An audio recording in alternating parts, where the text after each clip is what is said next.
todos sabemos que Disculpe que se me olvidó empezar la grabación, pero ya está. Estamos en el repaso para los que están aquí con nosotros solo por grabación. Disculpe, Juan. Y sigue. sí, pastor. Entonces, los cuatro testigos la obra de Jesús ahí en la alimentación de los 5.000 hombres es porque ellos se complementan el uno al otro. Ninguno se está contradiciendo. Antes, al contrario, están afirmando algo más que cada uno en su objetividad vieron de Jesús. Entonces, los cuatro se complementan, se ayudan y corroboran y certifican lo que Jesús hizo en esa obra. Muy bien. Entonces, los cuatro vienen juntos, como no colaboran juntos. También ya se mencionó que hay más testigos, entonces más veraz. Y también que este mensaje es muy importante, que pongamos nuestra fe en Jesús. Entonces, esta historia específica fue compartida 4 veces. ¿Quién más desea participar? Daisy. Bueno, pastor, yo pienso que es como incluso como lo mencionan ustedes aquí en los estudios, ¿no? Eso de las 4C, algo así como consolidar. Porque yo creo que cuando un maestro quiere darnos una lección una vez, pero cuando nos las da y nos las enfoca ya varias veces, en 4 oportunidades, para que no olvidemos el mensaje que contiene esa historia. Es para que realmente nos quede en nuestra mente, en nuestro corazón sellado el mensaje que nos trae esa palabra. O sea, es una manera de reafirmar muchas veces o varias veces, contado por diferentes personas, ¿verdad? Por algunos discípulos, excepto Lucas, que no lo fue, ¿verdad? Pero discípulos y un gentil también, contando una historia en parte con detalles que complementan, como decía el hermano anteriormente, pero una manera de reafirmarnos eso. Es lo que pienso, pues. Muy bien, muchas gracias. Entonces, sí, todas buenas respuestas. Diferentes testimonios de diferentes personas que todos colaboran. Lo que pasa es con los evangelios, bueno, los evangelistas, todos, Dios usó a todos ellos, los 4, para escribir su palabra, ¿cierto? Y fue inspirada por Dios lo que iban a decir, pero Dios usó sus experiencias, lo que vieron, su personalidad, y cada uno tenía su propósito por escribir. Entonces, por eso cada uno es un poco diferente, tiene diferente enfoque y vamos a ver algunos de los detalles que están diferentes de esta historia en cada uno de los evangelios. Luis tiene la palabra. Profesor, no, era una consulta, lo escucho muy mal, no sé si es el internet mío o si se le corta a usted. ¿Alguien más tiene problemas con escuchar? No. Entonces, disculpe, parece que será el conexión suyo. Ok, ahí intentaré corregirla. Y si no, Quiero puede ver decir, la grabación también cuando sale, si hay cosas que se pierdan, ¿cierto? Bueno, seguimos marchando. Entonces, con los evangelistas hay diferencias entre los testimonios de los 4. Con esta historia específicamente, Mateo deja muy en claro que fueron 5,000 hombres, sin contar las mujeres y los niños. Ahí vemos que fueron mucha gente, mucho más que 5,000 aún. Marcos tiene algunas particularidades. Los discípulos habían estado tan ocupados que no tenían tiempo para comer. Eso es un detalle que tiene También Marcos dice, Jesús tuvo compasión de ellos porque parecían ovejas sin pastor. Y comenzó entonces a enseñarles muchas cosas. Esa enseñanza en particular a Marcos. Y la compasión, ese cuadro de Jesús como pastor de ovejas y su gente como ovejas es un cuadro muy rico de la Biblia desde el Antiguo Testamento. Ustedes seguramente pueden pensar en algunos pasajes que hablan acerca de pastores y Dios como pastor. También Marcos dice que Jesús les dijo a los discípulos que los pusieran en grupos. Entonces se sentaron en grupos de 100 y de 50. Lucas nos dice que era un lugar apartado de la ciudad de Bethsaida. Un poco más detalles sobre el local, la ubicación donde pasó la historia. Y Juan nos dice que subió a un monte, se acercaba la Pascua, había mucha hierba. Fue Felipe quien vio lo imposible de dar comer a tantos e informó acerca de los recursos. Felipe, que Jesús dio gracias a Dios por los panes, por la comida antes de partirlo, y que Andrés es el que llevó el niño a Jesús, que había un niño que traía comida. Eso viene del testimonio de Juan, y que quisieron hacer rey a Jesús a la fuerza. Entonces, cada uno tiene diferentes detalles. Entonces, como conclusión, los dos de los evangelistas aquí fueron testigos presenciales, quienes Mateo y Juan. Los otros dos investigaron, escucharon, concuerdan y se complementan todos. La alimentación no es mentira, ni fábula, ni mitología, es una historia verdadera. También los 4 evangelistas ahí tienen su propósito particular. Mateo habla como directamente a los judíos, más específicamente. Entonces tiene muchas citas y profecías del Antiguo Testamento. Como Jesús hizo eso. Eso fue para cumplir lo que dijo Isaías, por ejemplo. Mateo habla así mucho. Marcos, en cambio, enfoca mucho en los milagros. Y habla como, eso pasó, después eso pasó, boom, boom, boom.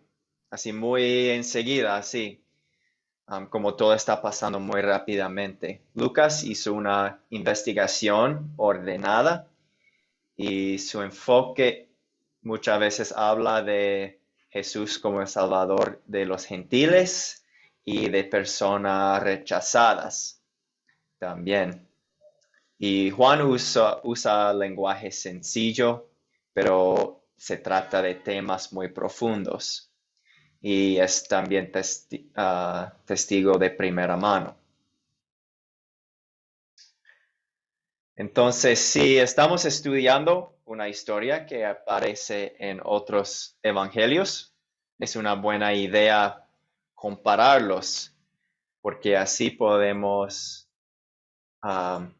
entender un poco más de los detalles que otros dan. Y al estudiar una historia es importante ver que Dios ha sido fiel en preservar su palabra para nosotros. ¿Hay alguna duda de todo eso? De esa actividad para empezar acerca de los evangelistas. Y si tienen más preguntas, pueden mandarlos a mi WhatsApp personal y puedo responder en lo más rápido posible. Muy bien, entonces vamos a seguir a la historia. Pueden abrir sus Biblias Y ahora vamos a suponer que ya hemos hecho los primeros 2C de los 4C. Hemos captado la atención, hablando de un tema, tal vez algo acerca de necesidades físicos, de dar a comer, algo para que empiecen a pensar en la historia. Ya hemos contado la historia, como ustedes ya han leído, han visto el video y ya han leído el texto. No vamos a contarla ahora. Pasamos a considerar y después consolidar. Entonces, ¿quiénes son los personajes de esta historia? ¿Quién desea participar? Sofía, personajes. Sí, profesor. En la primera parte de la lectura, ¿no? Viene a ser Jesús. Después vienen los enfermos, la multitud. Después vienen a ser los discípulos, las mujeres, los hombres, los niños. Después viene, habla de un fantasma, no sé. O Sí, sea, pensaban que Jesús fue un fantasma, sí. Pero ¿no? en fin, es Jesús.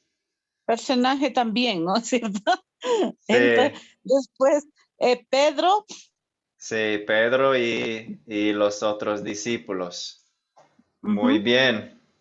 Después, ya para la última parte viene a ser esos, los enfermos, ¿no? Sí, Y las más personas que tocaban y quedaban sanas, ¿no? Esos serían excelente. los personajes. Creo que eso es todo. Si, o Sofía, si ve otro personaje ahí, o no, está bien. Pasamos a pregunta número 2, a los objetos de la historia. Sofía, Sí, puedo volver a dar. Los objetos serían la barca, el, el, ah, l- no sé si podríamos llamar que se acercaron, ¿no? Como objeto. Después bueno, estamos como objetos, estamos hablando de cosas que todo se de cosas. pueden tocar, de cosas que hacen parte de la historia. ¿Alguien Los más panes puede? podrían ser los panes y los peces o los tomamos como otra cosa. Claro que sí, son objetos. Juan, ¿quiere participar también? ¿Apoyar Sí, algo? sí, pastor. Ahí serían, en la primera parte de la historia sería lo principal, los 5 panes y los 2 peces, los cuales son multiplicados por Jesús. Sí. Está el niño, lógico que es como un personaje también, pero ya en la segunda parte está la barca, está el mar, están las olas, está el viento, está la fe, está Jesús, está Pedro, están los discípulos, y ya en la última parte de la historia también están pues la gente que los sigue, los enfermos, para ser sanados. Ujú. Cierto. Muchas gracias. ¿Alguien más vio algún otro objeto, otra cosa que hay? Fabiola. Bueno, yo vi los objetos, el mar, los panes, pescado, los pedazos que sobraron, el mar, el manto, las olas, la barca. Hay uno más que está como en el primer parte, con el primer milagro. Las canastas. Las casas.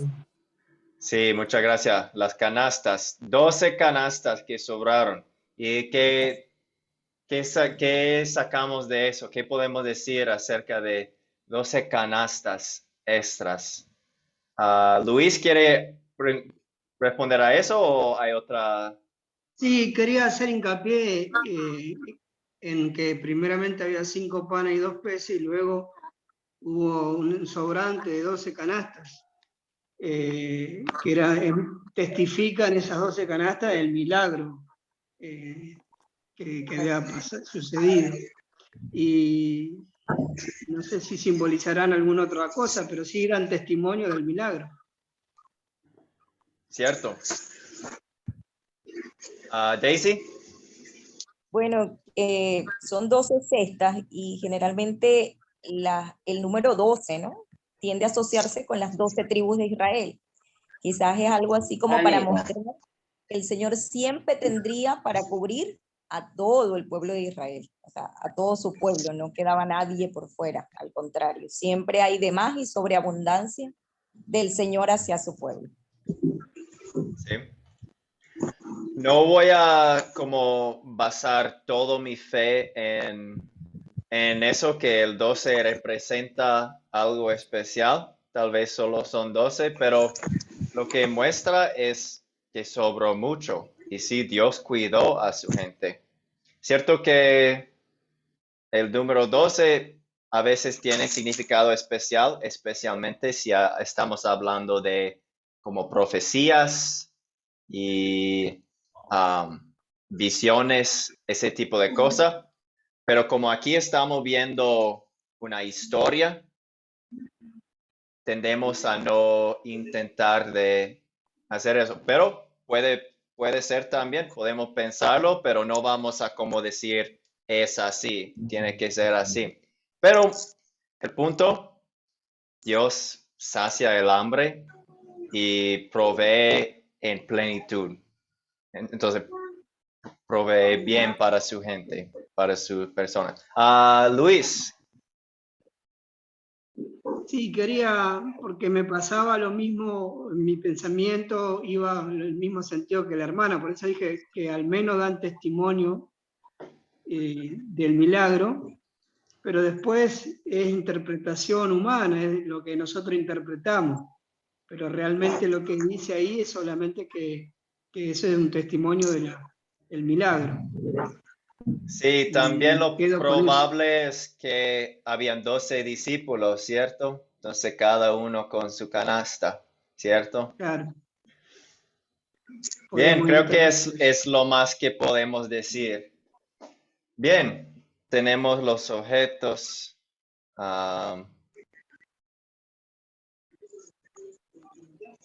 Listo. ¿Dónde ocurrió la historia? Fabiola. Bueno, para mí hay 2 lugares en los que ocurrieron la historia, en esta. El primer lugar donde dice que fue un lugar desierto y apartado. Y la otra en la ciudad de Genezaret. Y entre los dos, en el mar, entre los dos, ¿cierto? Sí, Entonces estamos en Galilea, la región de Galilea, donde Jesús pasó el principio de su ministerio. Luis. Sí, si utilizamos el método que usted nos dijo recién de poder comparar con el otro pasaje, en Lucas nos dice que estaba en la región de Betsaida. Muy bien.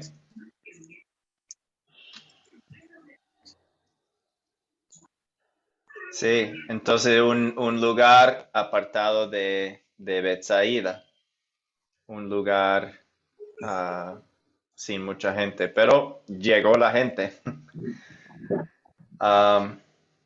¿Y cuándo ocurrió la historia?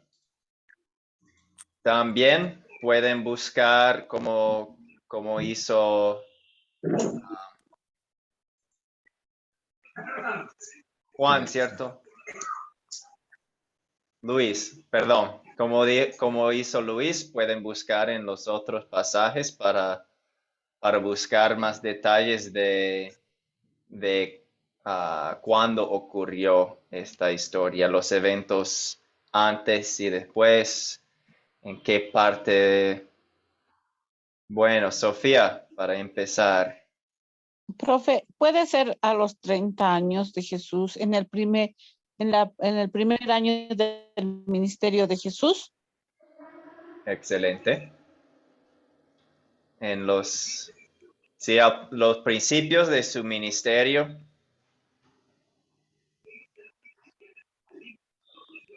Gracias. Porque estaba en Galilea en el principio de su ministerio.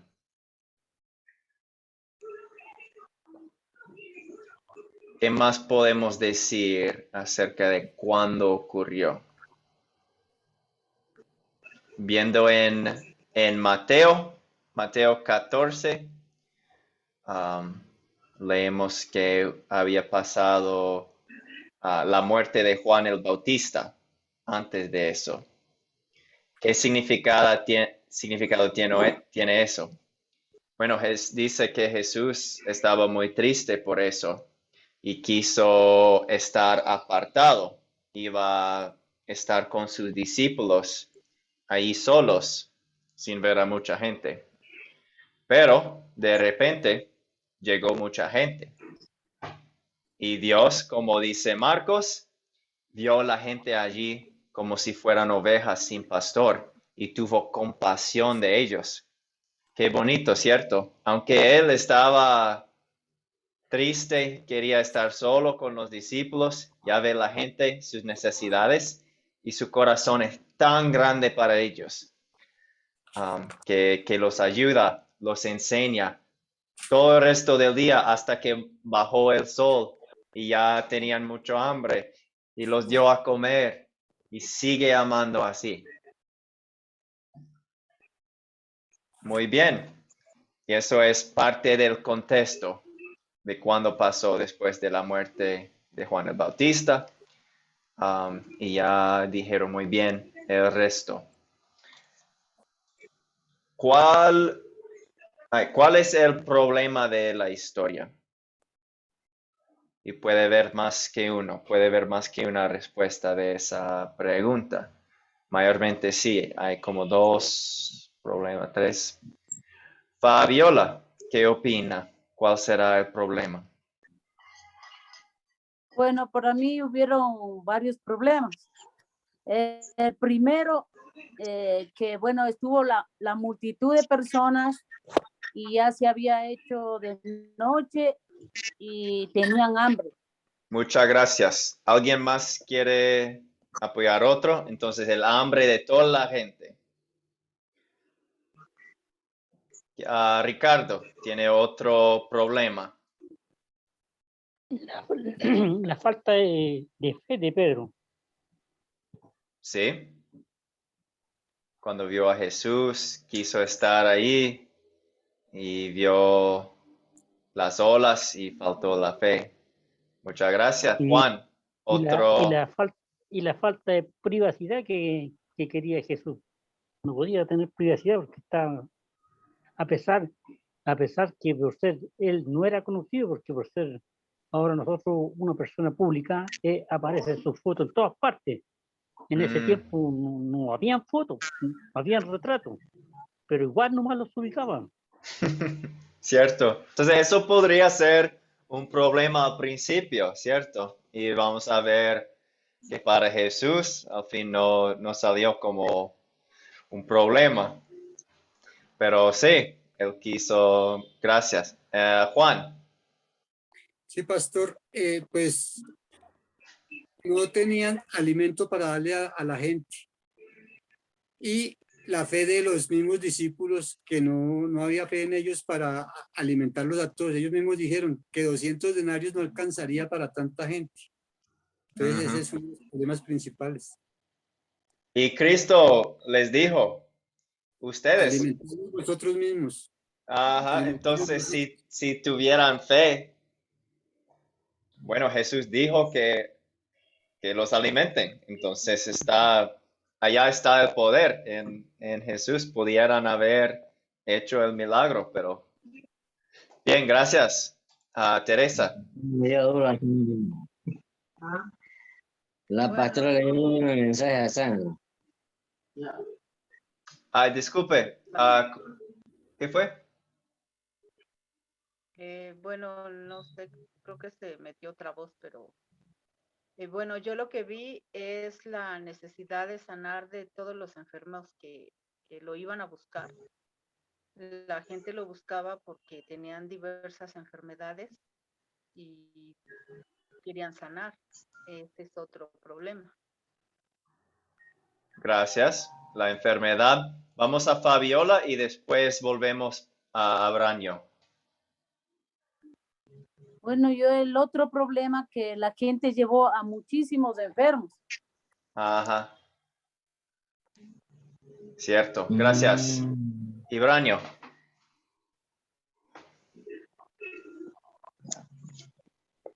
Amén, que el Señor a través, en medio de la dificultad, el Señor tuvo paciencia para enseñar a los discípulos sobre el amor para repartir el pan y los peces. Ok, sí, muchas gracias. La tormenta Y- en la que estaban. La tormenta.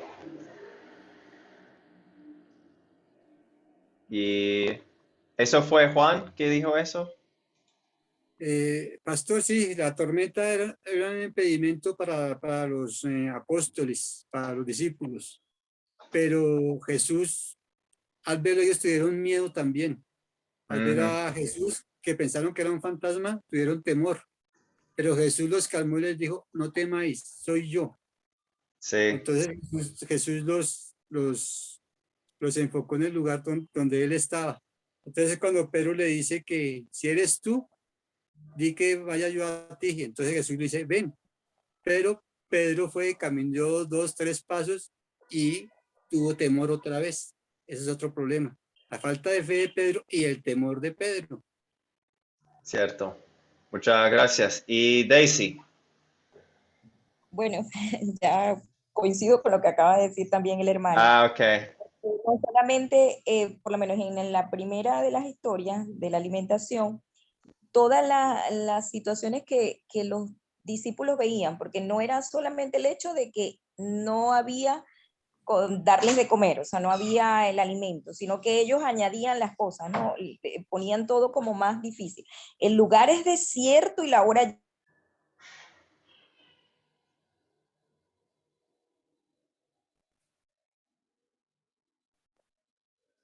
Disculpe, se cortó el señal.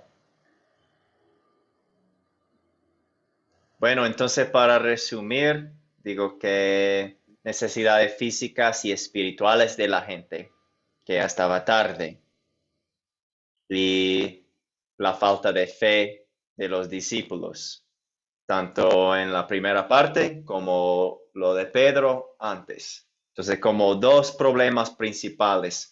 Todos los otros también son otros problemas que se ven aquí, pero vamos a enfocarnos más en esos dos como los principales. ¿Cuáles eventos ocurrieron en la historia? Voy a pedir que alguien da como un resumen de como los 5 o 6 eventos que ocurrieron. Fabiola, por favor. Bueno, para mí, yo vi esto, que Jesús, a pesar de la tristeza que debió sentir por la muerte de Juan el Bautista, dice que él se quiso ir, pero vio a una gran multitud y tuvo compasión de ellos y sanó a los enfermos. La otra, la multiplicación de los panes, de los 5 panes y los 2 peces. La tercera dice que Jesús anda sobre el mar. Entonces, y también lo que me llama la atención en esto, dice que después de que él estuvo ahí multiplicando, sirviendo, todo, dice que despedida la gente, él subió al monte a orar. Y también vi que había el otro que la gente le rogaba que le dejase tocar el borde de su manto y lo sanó por la fe. Esos son los eventos que yo había visto. Muy bien, gracias. Eso nos sirve como un resumen y ya, ahí no avancé el PowerPoint. Esos son los eventos y ya pasamos a número 7, que se resuelve el problema que mencionamos y cómo.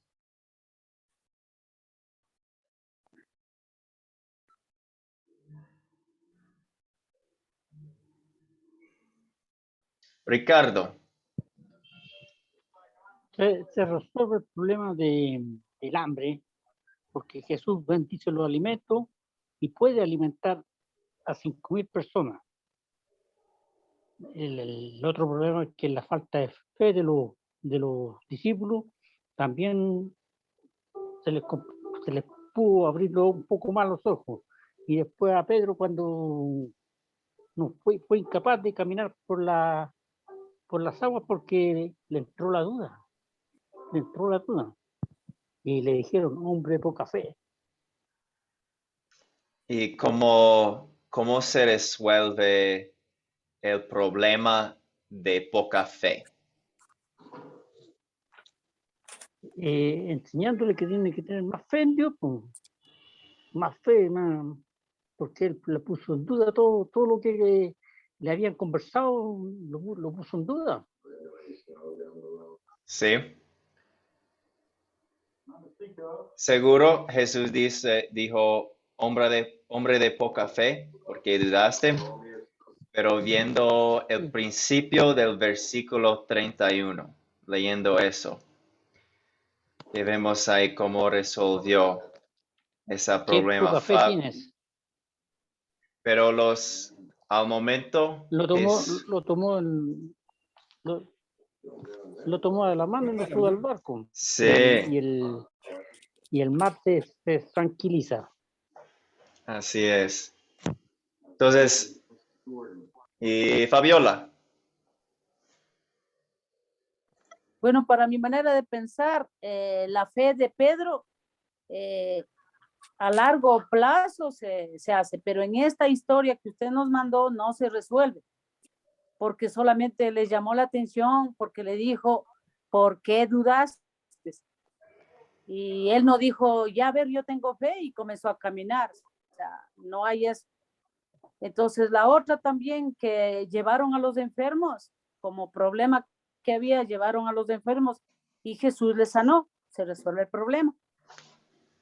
Bueno, entonces sí se resuelve el problema de las necesidades físicas, ¿cierto? Tanto las enfermedades como el hambre. Volvemos al tema de la fe. Fabiola opinó que a largo plazo sí se resolvió el tema del fe de Pedro.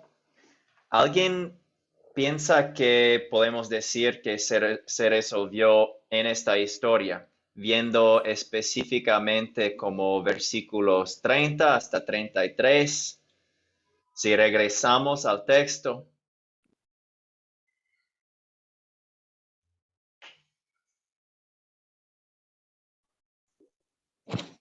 Ellos declaran, en verdad, tú eres el Hijo de Dios. Cierto. Ahí está una confesión de fe, ¿cierto, Luis? Claro, eso iba a decir. Ellos, al ver que tomando de la mano a Pedro, sale del mar, y el mar se calma, ellos adoran a Dios y dicen, verdaderamente eres el Hijo de Dios, y esa confesión es activada por la fe. Creo que sí, que ahí resuelve la historia.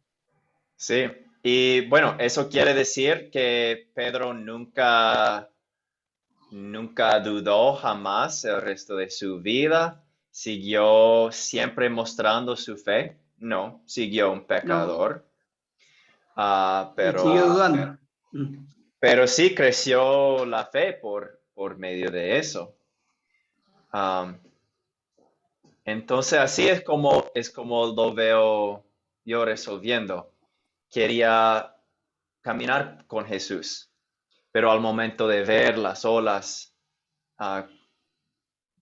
empezó a hundirse y dijo, Señor, sálvame. Ahí está confiando, pero ya estaba dudando, pero ahí intentando de llamar a Jesús. Al momento Jesús extendiendo la mano, asió de él y le dijo, hombre de poca fe, ¿por qué dudaste? Pero ahí cuando Jesús extiende la mano, ahí es como se resuelve. No por uno solo intentar de tener más fe, toma acción de Jesús, ¿cierto? Él tiene que entrar en la vida de uno para afectar un cambio. Y porque Él extendió la mano y lo subió a la barca nuevamente y calmó el viento, ya dijeron, verdaderamente eres hijo de Dios, ¿cierto? Y eso fue una reacción a la acción de Jesús. Creo que es un punto muy importante, porque muchas veces personas dicen como hay que tener más fe, solo hay que tener fe. Cierto que la Biblia nos llama a tener fe, pero ¿qué es la fe? ¿Es algo que nosotros hacemos, que esforzamos a hacer más? No, es algo que Dios tiene que obrar en nosotros y Él actúa en nosotros. ¿Otro comentario, Sofía? Sí, ay. Ya, sí, yo decir que la fe viene por el oír la palabra de Dios y además que en esa época, ¿no? Como decía, han llegado, viendo lo que ha hecho Jesús, han llegado a tener tal fe que solo tocar el borde de su manto ya se sanaban, ¿no? Sí. Sí, Eso. muchas gracias. Bueno, entonces ya vemos la solución de los problemas que identificamos antes. Ya vamos a pasar al paso de consolidar para aplicarlo a nuestras vidas. ¿De qué se trata esta historia en pocas palabras?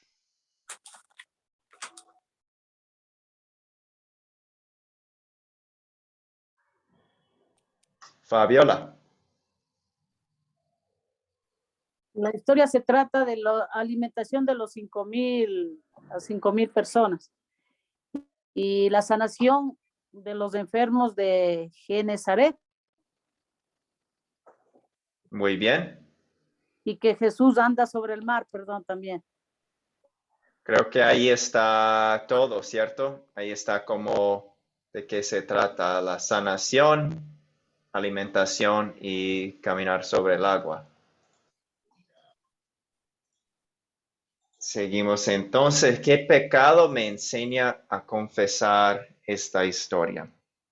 Ahora, alguien me escribió ayer y estaba trabajando con la tarea para esta clase. Bueno, ustedes, como para preparar para la clase, no tienen que hacer todas las preguntas así para preparar, porque lo vamos a hacer en clase.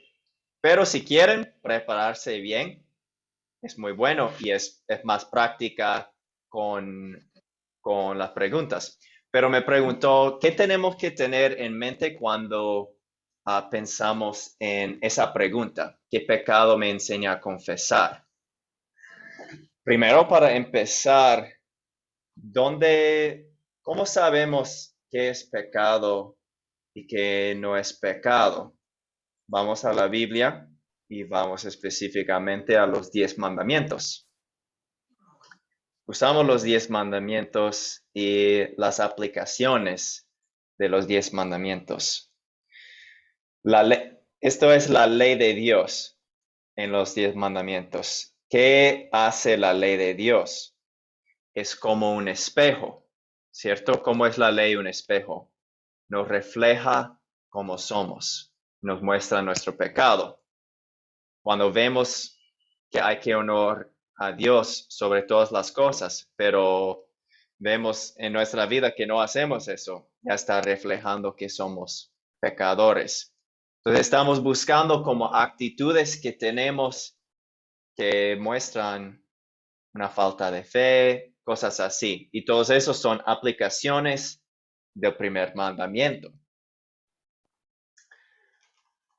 Ahora, sabiendo, bueno, cuando confesamos nuestros pecados y sabemos que Dios nos ha perdonado, ya la ley se convierte en guía para nosotros. Es otro propósito que tiene la ley. Y ya guiados por la ley, podemos vivir más y más según la voluntad de Dios. Y en amor y agradecimiento, aplicamos los mandamientos a nuestras vidas para seguir en el camino de Dios. Entonces, esto dicho, en esta historia, donde vemos a alguien que refleja a nosotros mismos. Eso probablemente no fue gramática buena, pero me entienden. Ahí vemos pecado de alguien y vemos a nosotros en este personaje y confesamos algún pecado. Fabiola ha sido muy paciente ahora. Bueno, yo le veo aquí como pecado, o sea, veo dos. No tener compasión por el prójimo y también la falta de fe.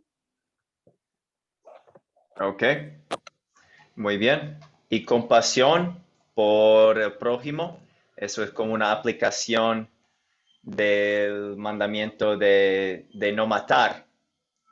¿Qué está protegiendo Dios con este mandamiento? La vida del otro, del prójimo. Dios está cuidando el prójimo. Y de no tener fe en Dios o falta de fe, el primer mandamiento.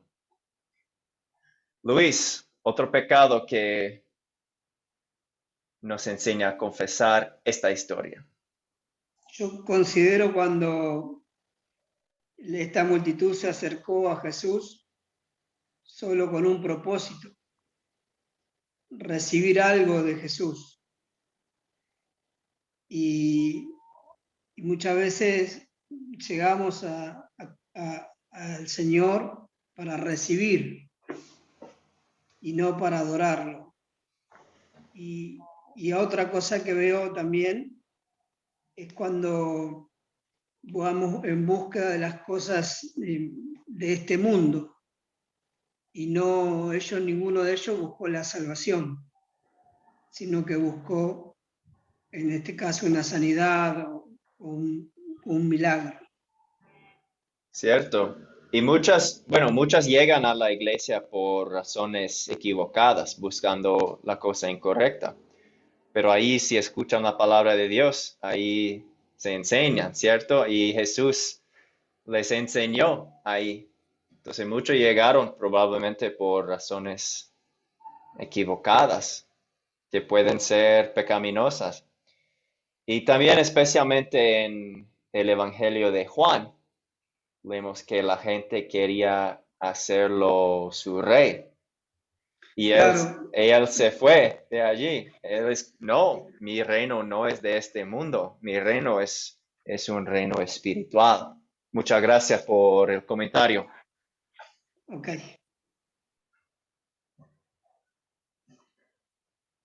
Entonces, todos esos son maneras en que nosotros también, si nosotros seguimos a Dios porque queremos algo, si nosotros nos falta la fe, si nos falta compasión para el prójimo, y tenemos que confesar que somos así por nuestra naturaleza.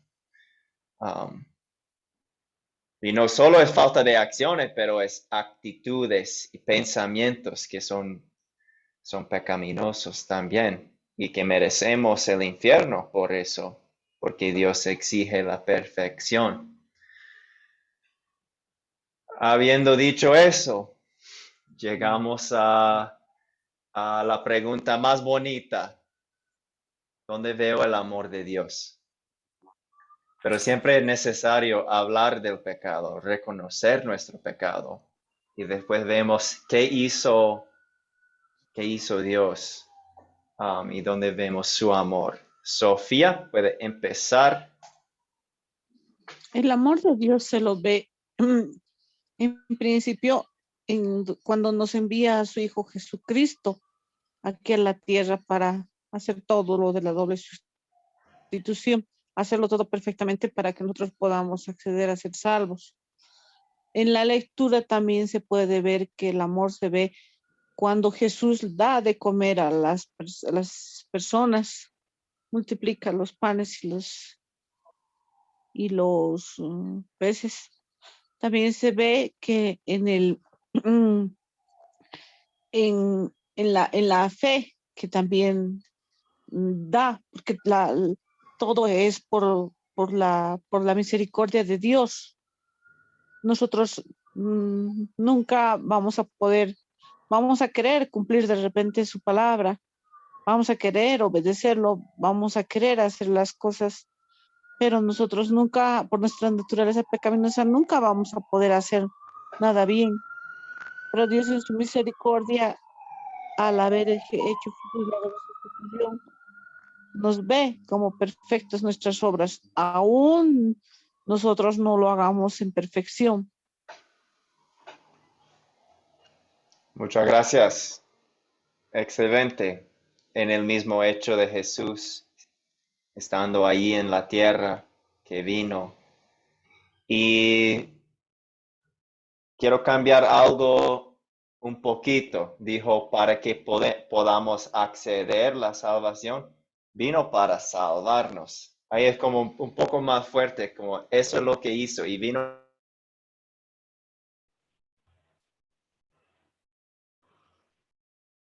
Hola, hola. ¿Me escuchan?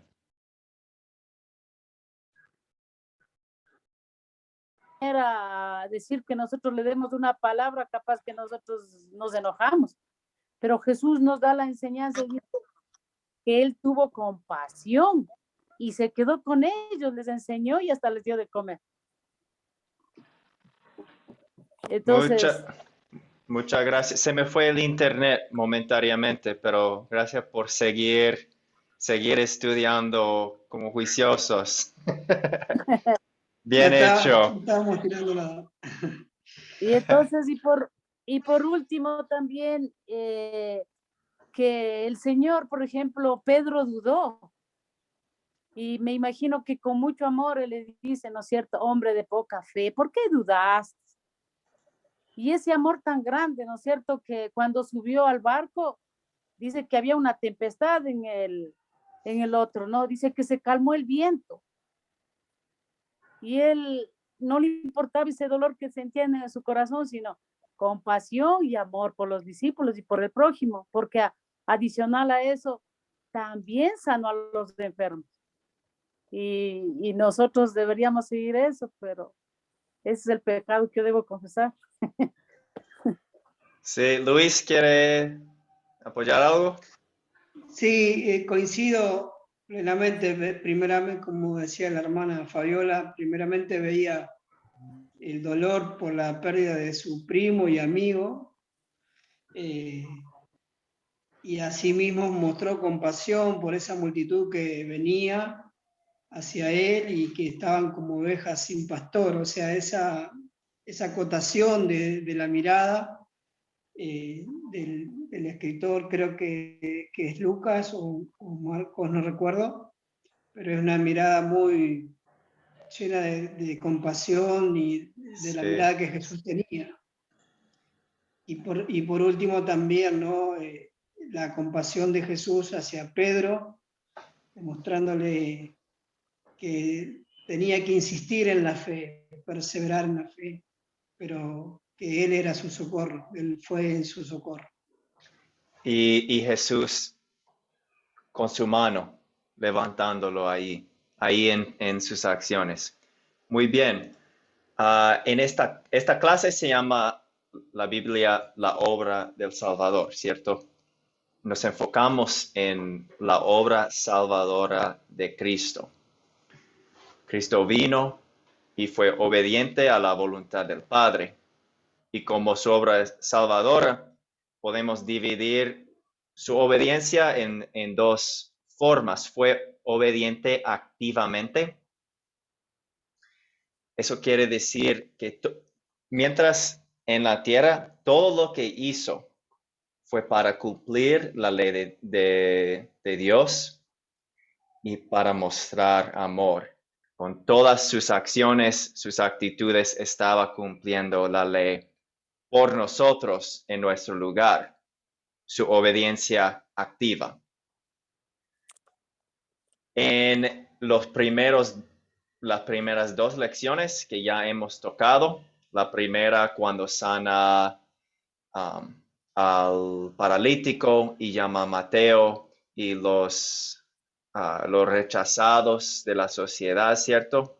Y en esta historia estamos viendo mucho su obediencia activa. Todo lo que hizo, lo que nosotros no podemos hacer, lo hizo perfectamente en nuestro lugar.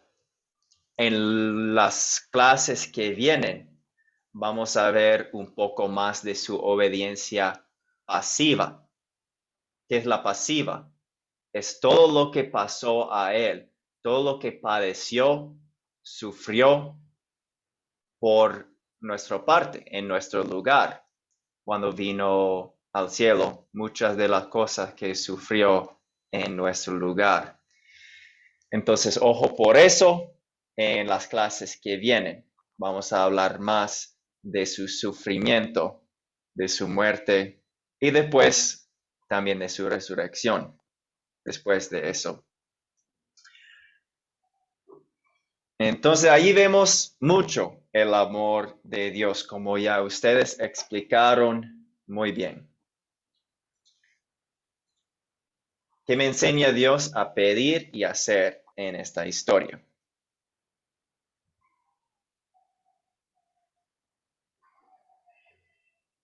Fabiola. Me enseña a pedir perdón porque quizá como ser humano, y no es una justificación, he fallado. ¿Y qué puedo hacer? Seguir el ejemplo, que a pesar de las adversidades, las tristezas, tengo que servir, ayudar al prójimo.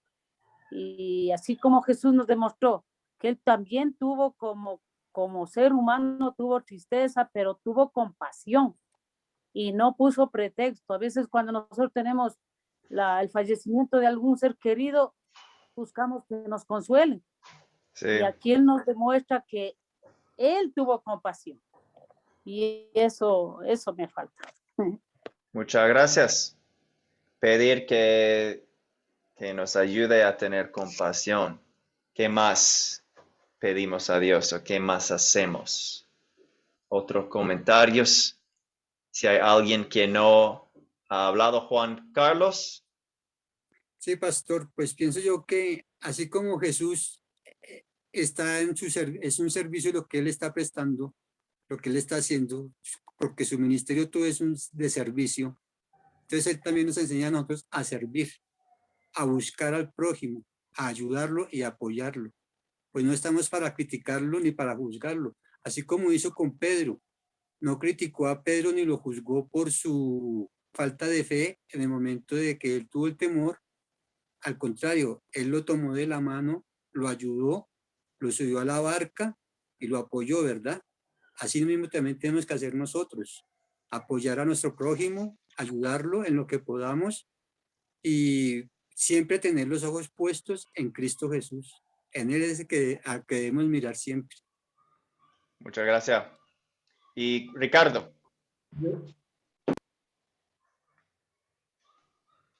adquiriendo conocimiento. Nosotros si no leímos la Biblia, no aprendemos de ahí. ¿De dónde vamos a sacar un buen ejemplo? Si no leímos lo que hizo Jesús, ¿dónde vamos a sacar un buen ejemplo? Así que hay que leer, leer y leer. Ujú. Y no solo el ejemplo, pero ver a nuestro sustituto que lo hizo por nosotros. Y ahí responder en amor y agradecimiento. Muchas Yo, gracias. Vamos a yo, pasar yo diría al... que a Listo. pesar de las circunstancias, eh, por más difícil que parezca, a no dudar de él, a confiar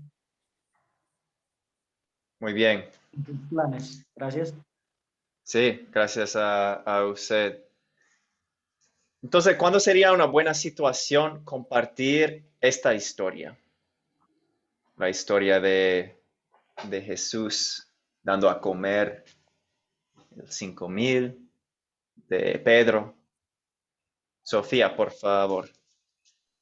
Yo creo que inicialmente en todo momento. Sin embargo, también vamos a querer compartir cuando veamos que estamos falta de fe, ¿no? Cuando no podamos obedecer ni cumplir su palabra. En verdad serían los momentos, o cuando queramos enseñar.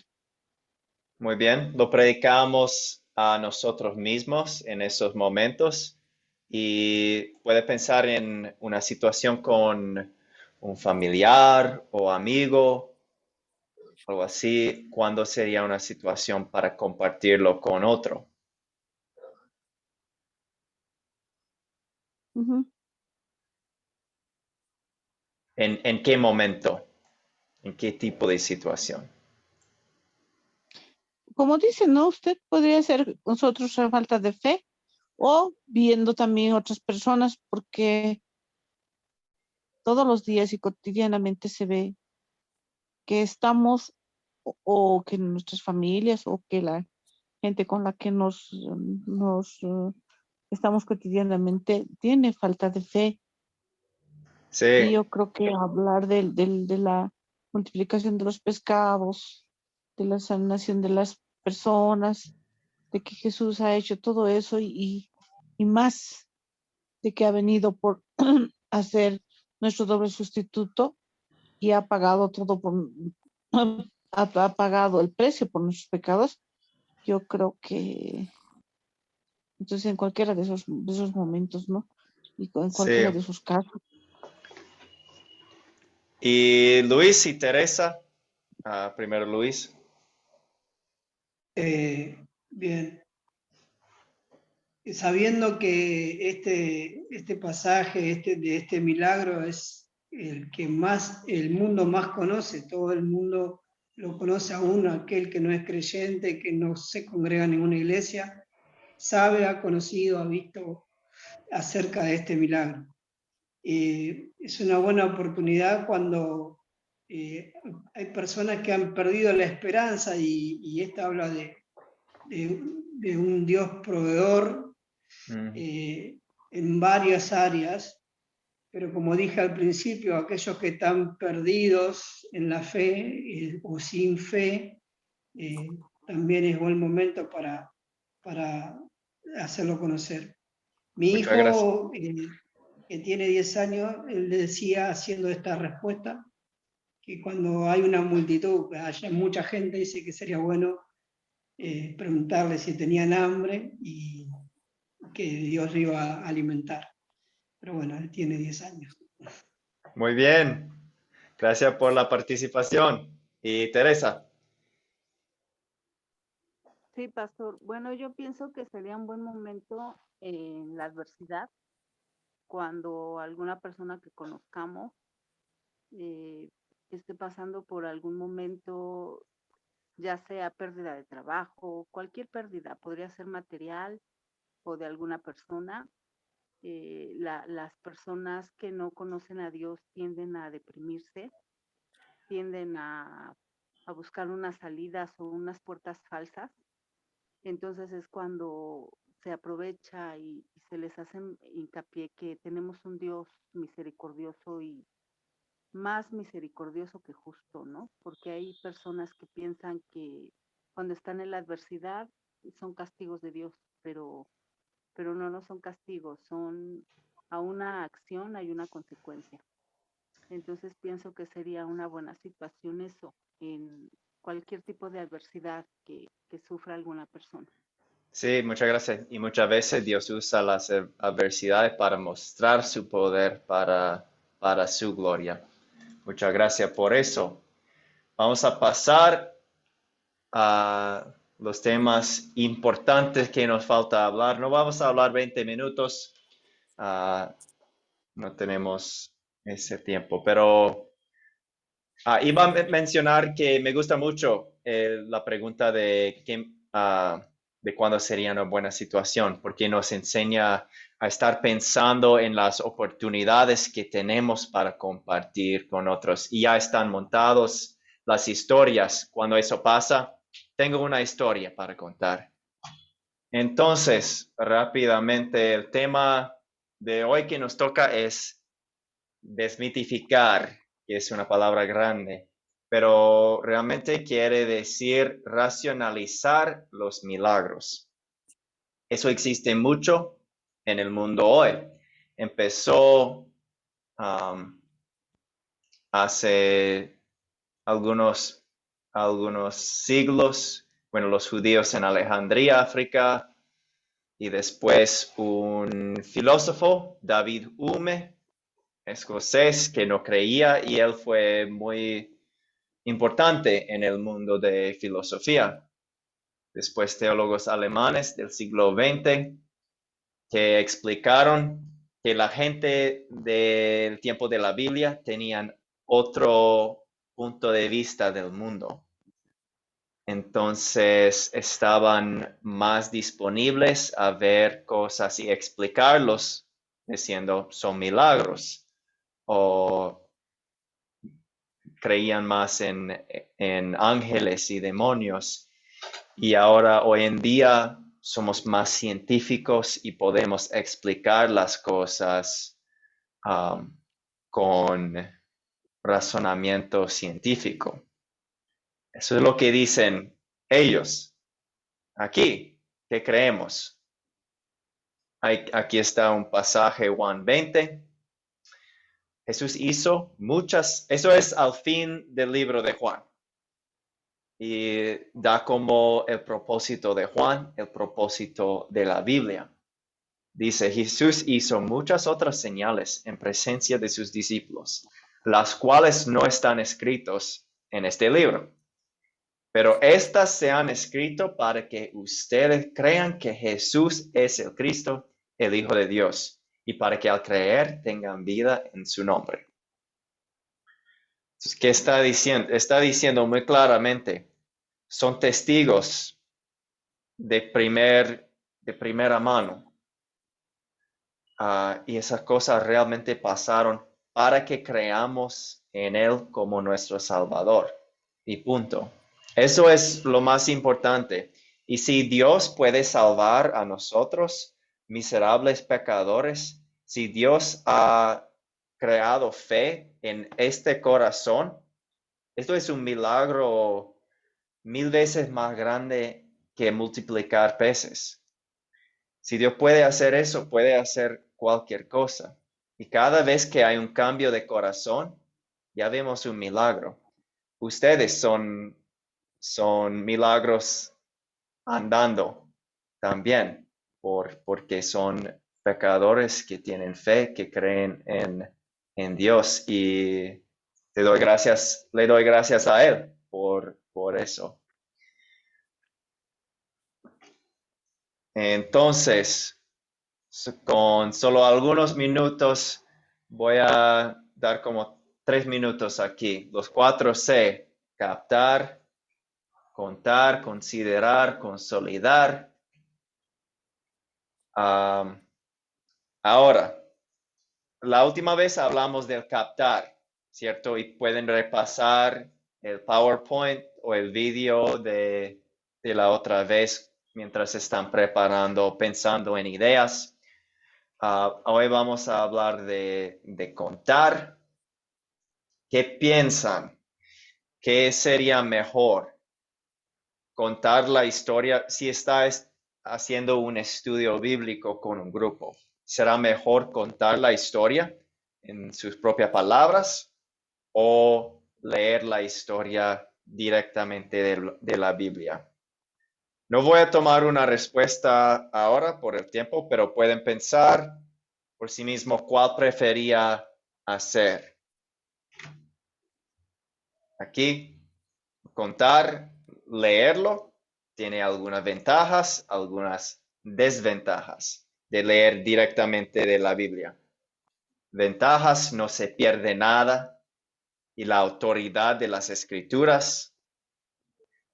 El grupo puede leer o puede seguir la lectura en su propia Biblia. Las desventajas, no es tan interactivo.